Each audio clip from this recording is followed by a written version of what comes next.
नमस्कार प्रिय विद्यार्थियों, स्वागत है आपका वीकेएस फिजिक्स एकेडमी में। क्लास 12वीं के लेक्चर हमने 25 कंप्लीट कर लिए हैं, जिसके अंदर हमने 24वें लेक्चर में मैंने आपको एग्जाम्पल बताए थे 1.1 से लेके 1.13 तक, जिसमें आरबीएससी बोर्ड के अंदर जो एग्जाम्पल दिए गए हैं उन एग्जाम्पल्स की हमने चर्चा की थी। आज हम उनके आगे के एग्जाम्पल्स की चर्चा करेंगे और साथ साथ में जो अपने अभ्यास प्रश्न हैं कुछ, जिनके बारे में मैंने आपको टेस्ट में भी कुछ प्रश्न दिए थे, उनमें से और भी बहुत सारे हैं जो आपके लिए बहुत ज़्यादा हेल्पफुल रहेंगे। तो आज हम उनकी चर्चा करेंगे। तो चलिए शुरू करते हैं अपना उदाहरण नंबर 1.14। अच्छा उदाहरण है, ये मैंने आपको दिया भी था जब मैंने आपको टॉपिक करवाया था उस टाइम पे, विद्युत क्षेत्र वाला। तेल की एक बूंद पर 12 इलेक्ट्रॉनों के बराबर आवेश है। तेल की एक बूंद है और 12 इलेक्ट्रॉनों यानी इलेक्ट्रॉनों की संख्या दी है। यह स्थिर विद्युत क्षेत्र 2.25 × 10⁴ न्यूटन प्रति कूलम में संतुलन अवस्था में बनी रहती है। यदि तेल का घनत्व 1.26 × 10⁻³ किलोग्राम प्रति मीटर क्यूब है तो बूंद की त्रिज्या आपको ज्ञात करनी है। अब आपको पता है कि तेल की बूंद है वो हमारे पास गोलाकारी होगी पृष्ठतनाव के कारण, यानी उसमें द्रव्यमान भी होगा और यहाँ पर विद्युत क्षेत्र है और अब वो आवेशित है, क्योंकि तेल की बूंद पर 12 इलेक्ट्रॉनों के बराबर आवेश है। तो इसका मतलब क्या होगा, यहाँ पर विद्युत बल भी होगा और अपना mg जो है गुरुत्वीय बल जो होगा वो भी इस पर लगेगा। तो संतुलन अवस्था के अंदर हमें क्या करना पड़ेगा, जो F बराबर होता है QE विद्युत बल और W बराबर होता है mg जो उसका भार है, जिसे गुरुत्वीय बल आप कह सकते हैं, दोनों जो है वो एक दूसरे को संतुलित करेंगे। इस कंडीशन से हम अपनी वैल्यू है बूंद की त्रिज्या वो ज्ञात करेंगे।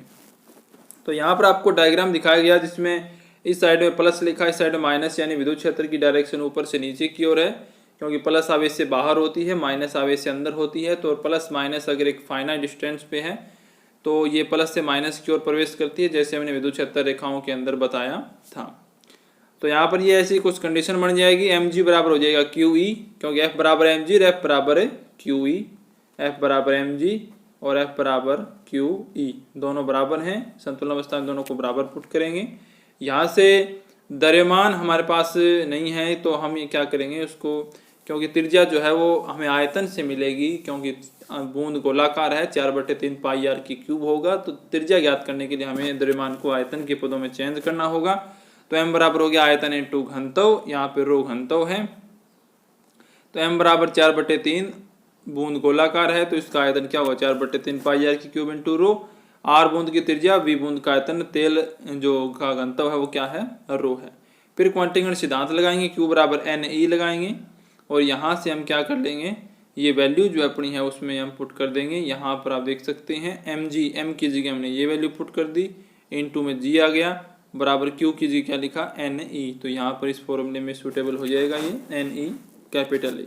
यहाँ से पक्षांतन करेंगे, r का मान ज्ञात कर लेंगे और ये राशियाँ जो अपने पास जिनके मान हमें दे रखे हैं, कुछ के मान हमें पता होते हैं, जैसे गुरुत्वीय त्वरण का मान है, इलेक्ट्रॉन के आवेश का मान है, ये सब हम यहाँ रखेंगे तो r जो है बूंद की त्रिज्या जो है हमें प्राप्त हो जाएगी।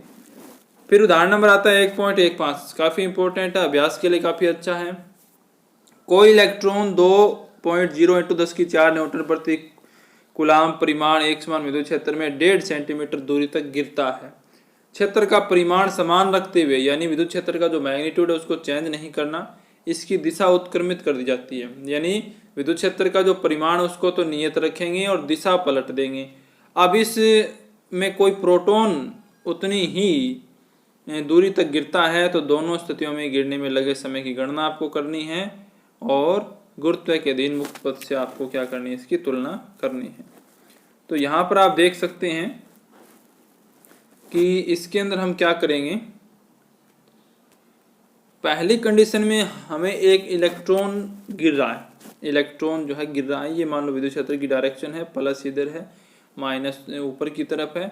विद्युत क्षेत्र ऊपर मुखी दिखाया गया, ऋणावेशित इलेक्ट्रॉन विद्युत क्षेत्र के कारण विद्युत बल कितना लगता है, F बराबर इलेक्ट्रॉन है तो EE होगा, वैसे QE होता है। अब आप जानते हैं कि विद्युत क्षेत्र जो है वो इलेक्ट्रॉन पर अपनी दिशा के विपरीत दिशा में बल लगाता है, यानी यहाँ पर विद्युत क्षेत्र अगर इस दिशा में है तो इलेक्ट्रॉन पर वो नीचे की तरफ बल लगाएगा, तो इलेक्ट्रॉन यहाँ नीचे की तरफ गिरेगा। यहाँ से इलेक्ट्रॉन का त्वरण हम ज्ञात कर लेंगे। F बराबर एम ए होता है। यहाँ पे ए ई लिखा, ई इसके पदों में लिखा, पैरों में लिखा, क्योंकि इलेक्ट्रॉन के लिए ज्ञात कर रहे हैं तो यहाँ से पक्षांतरण करके ए का मान ज्ञात कर लेंगे।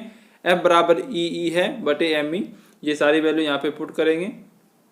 उसके साथ साथ हमें समय ज्ञात करना है, तो समय ज्ञात करने के लिए इलेक्ट्रॉन पहले विरामावस्था से है, फिर h दूरी तक गिरने में लगा समय t है, तो यहाँ पे गति की सेकंड इक्वेशन हम काम में लेंगे गुरुत्वीय त्वरण के पदों में। तो h बराबर क्या हो जाएगा, हाफ ए टी स्क्वायर होता है। वैसे ये टोटल समीकरण होती है, विरामावस्था में है तो u का मान 0 है, तो आगे वाला यहाँ पे वैल्यू आ जाएगी और यहाँ पे हम a की वैल्यू पुट कर देंगे। a का मान हमने यहाँ पे ज्ञात किया, यानी इसकी a की वैल्यू हम ई ई बटे एम ई यहाँ पे पुट करेंगे, तो टी ई का मान हमारे पास आ जाएगा। टी ई बराबर हल करने पे आएगा 2.9 इंटू 10⁻9 सेकेंड। ये तो आ गया इलेक्ट्रॉन के लिए। दूसरी कंडीशन में हमें क्या करना था, विद्युत क्षेत्र की दिशा को बदलना है और अब एक प्रोटॉन जो है वो इसमें गिरता है। तो प्रोटॉन पर धनावेश होता है और धनावेश पर जो विद्युत क्षेत्र है वो अपनी दिशा में बल लगाता है, यानी ये इस पे नीचे की तरफ ही बल लगाएगा। तो यहाँ से इसका त्वरण हम ज्ञात कर लेंगे, वही तरीका रहेगा त्वरण के लिए। अब h दूरी तक प्रोटॉन गिरने में लगा समय सेम वही फॉर्मूला रहेगा, बस यहाँ पे प्रोटॉन के लिए वैल्यूज हो जाएंगी और यहाँ पे 1.3 इंटू 10⁻7 सेकेंड का समय आ जाएगा। ये तो आ गया दोनों को गिरने में लिया गया समय। अब हमें इसके गुरुत्वीय त्वरण के अंदर अपने जो मुक्त पतन है उससे हमें तुलना करनी थी। तो दोनों अवस्थाओं में त्वरण ए ई और ए पी यानी इलेक्ट्रॉन और प्रोटॉन के त्वरण के मान है वो गुरुत्वीय त्वरण की तुलना में बहुत अधिक हैं। गुरुत्वीय प्रभाव को इसलिए नगण्य मान लिया गया। अधिक कैसे हैं देखिए, जैसे हमारे पास एक फॉर्मूला ले लेते हैं, वैसे हम इलेक्ट्रॉन के लिए भी ले सकते हैं, प्रोटॉन के भी ले सकते हैं। हमने ले लिया प्रोटॉन के लिए। प्रोटॉन के लिए त्वरण का फॉर्मूला क्या था, ई ई बटे एम पी। ई का वैल्यू रखा, ई की वैल्यू रखी और एम पी यानी प्रोटॉन का द्रव्यमान रखा, तो ये आया 1.9 इंटू 10⁻12 मीटर प्रति सेकेंड स्क्वायर। अब गुरुत्वीय त्वरण का मान कितना होता है, गुरुत्वीय त्वरण का मान वैसे 9.8 होता है, लेकिन ऑलमोस्ट अगर हम सिंपल रखने के लिए बताएं तो 10 होता है, यानी 10 की 1 होता है। और ये तो आप वैल्यू 1 ही मान सकते हैं, वैसे है तो 1 से ज़्यादा, मान लीजिए 1 है और इंटू 10⁻12 है। अगर मैं इसमें से एक 10 निकाल दूँ तो 10⁻11 यानी ऑलमोस्ट 10⁻11 घात गुणा ज़्यादा है ये एक्सीलरेशन जो है वो गुरुत्वीय त्वरण से, तो इसलिए इसको यहाँ पे नगण्य मान लिया गया। और इलेक्ट्रॉन का त्वरण है वो प्रोटॉन के त्वरण से भी 183 गुना अधिक आएगा जब इसको आप इलेक्ट्रॉन वाला फॉर्मूला इसमें पुट करेंगे।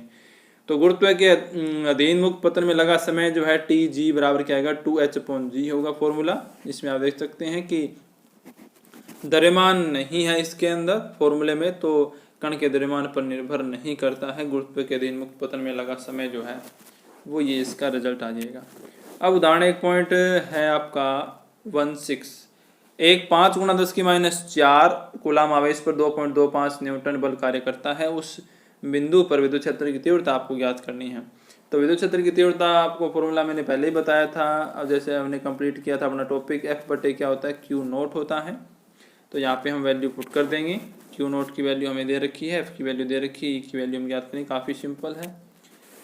फिर हम बात करते हैं उदाहरण 1.18। ये भी मैंने आपको करवाया था जब मैंने आपको द्विध्रुव करवाया था, द्विध्रुवागुण करवाया था, तो उस टाइम में मैंने आपको ये दिया था NaCl अणु में Na positive Cl negative ion के मध्य की दूरी 1.28 एंगस्ट्रॉम है। तो द्विध्रुवागुण की आपको गणना करनी है और द्विध्रुवागुण की दिशा जो है वो माइनस से प्लस की ओर होती है, तो ये आपको हमेशा याद रखना है। दिशा पूछी जाए तो दिशा आपको ये जैसे यहाँ पे Cl नेगेटिव से Na पॉजिटिव की ओर होगी। Q का मान ये रहा। ये जो 1.28 एंगस्ट्रॉम है इसमें आप कभी भी कंफ्यूजन मत होना। ये 2a जब हमने टॉपिक किया था तो 2a डिस्टेंस हमने द्विध्रुव के मध्य ली थी, तो 2a का टोटल मान होता है ये, न कि आप ये सोचें कि जो वैल्यू आपको दे रखी उससे 2 से आप गुणा कर दें तो आपका जो रिजल्ट है वो गलत हो जाएगा। फिर द्विध्रुवागुण का मैग्नीट्यूड होता है P बराबर Q × 2a। यहाँ वैल्यू रखेंगे तो 2.048 × 10⁻29 कूलाम मीटर आपके पास क्या आ जाएगा, रिजल्ट आ जाएगा। फिर है 1.19 उदाहरण आपका, जैसे हमने अक्षीय और निरक्षीय में विद्युत क्षेत्र विद्युत द्विध्रुव के कारण जो विद्युत क्षेत्र की गणना की थी उस पर आधारित है। 2 बिंदु आवेश हैं 5 माइक्रो कूलाम का और -5 माइक्रो कूलाम परस्पर 1 सेंटीमीटर दूरी पर रखे हैं, यानी आवेश के परिमाण बराबर हैं, प्रकृति विपरीत है और बीच में एक कम डिस्टेंस है, तो ये एक द्विध्रुव है।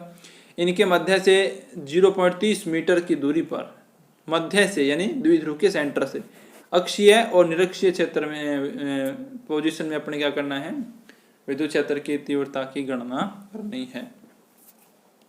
तो Q बराबर 5 माइक्रो गुलाम, यहाँ पे माइक्रो है, मिस प्रिंटिंग है, माइक्रो में -6 होते हैं, 10⁻⁻6। 2a का मान 1 सेंटीमीटर दिया यानी मीटर में चेंज कर लिया, r का मान मीटर में दे ही रखा है। पहले मैग्नीट्यूड ज्ञात करेंगे हम, p की वैल्यू कितनी आएगी, ये आ जाएगी गुलाम मीटर। फिर अक्षीय के अंदर कितना होता है, रिजल्ट अपना 2kp/r³ होता है, और निरक्षीय में सेम डिस्टेंस के लिए आधा होता है सेंटर से, kp/r³ होगा। तो यहाँ पे ये आ जाएगा अक्षीय के लिए, और निरक्षीय में इसका आप डायरेक्ट 2 का भाग भी दे सकते हैं, या फॉर्मूला अप्लाई करके भी आप इसको निकाल सकते हैं। अपना लास्ट उदाहरण है जो अपना बल आघूर्ण हमने ज्ञात किया था द्विध्रुव पर, उस पर है। 2 आवेश हैं ±1000 माइक्रो गुलाम 2 मिलीमीटर दूरी पर रखे गए हैं, विद्युत द्विध्रुव का निर्माण करते हैं। एक द्विध्रुव को 15 × 10⁴ न्यूटन प्रति गुलाम के एक समान विद्युत क्षेत्र में 30 डिग्री कोण पर रखा गया द्विध्रुव पर कार्यरत बल आघूर्ण की गणना आपको करनी है। तो P sin θ होता है बल आघूर्ण, फॉर्मूला आपको याद होगा। Q का मान ये रहा। अब ये 1000 माइक्रो गुलाम दे रखा है, तो माइक्रो में 10⁻⁻6 होते हैं, इंटू 10⁻³ प्लस के हैं तो 10⁻³ रहेंगे, गुलाम में चेंज हो जाएगा। विद्युत क्षेत्र का मान दे रखा है, 2a की वैल्यू मिलीमीटर में दे रखी है, मीटर में चेंज कर लेंगे, थीटा अपने को दे रखा है, यहाँ से फॉर्मूला लगाएंगे और डायरेक्ट रिजल्ट अपने पास आ जाएगा। वेरी सिंपल है। तो ये उदाहरण थे अपने 1.20 तक कंप्लीट हो चुके हैं। बोर्ड के पहले अपने राजस्थान बोर्ड की जो बुक है फिजिक्स की, उसमें पहले चैप्टर में उदाहरण है। अब हम कुछ अभ्यास प्रश्नों की चर्चा करेंगे जो मैंने कुछ टेस्ट में भी आपको दिए थे, ऑनलाइन टेस्ट जब लिया था, और उसके अलावा भी हैं जो आपके लिए बहुत ज़्यादा हेल्पफुल हैं। तो ये देखिए प्रश्न नंबर 1 अभ्यास प्रश्न है बहुचयनात्मक। 2 एक समान और बराबर आवेशों को 3 मीटर की दूरी पर रखने पर उनके मध्य 1.6 न्यूटन का प्रतिकर्षण बल कार्य करता है, तो प्रत्येक आवेश का मान है क्या होगा। यहाँ पे आपको कूलाम नियम लगाना है और अपना रिजल्ट ज्ञात करना है। 2 आवेशों के मध्य बल F है, उनके मध्य की दूरी 3 गुना कर दी जाए तो आवेशों के मध्य बल कितना हो जाएगा, ये भी आप कूलाम नियम से ज्ञात करेंगे। R का मान चेंज करना है।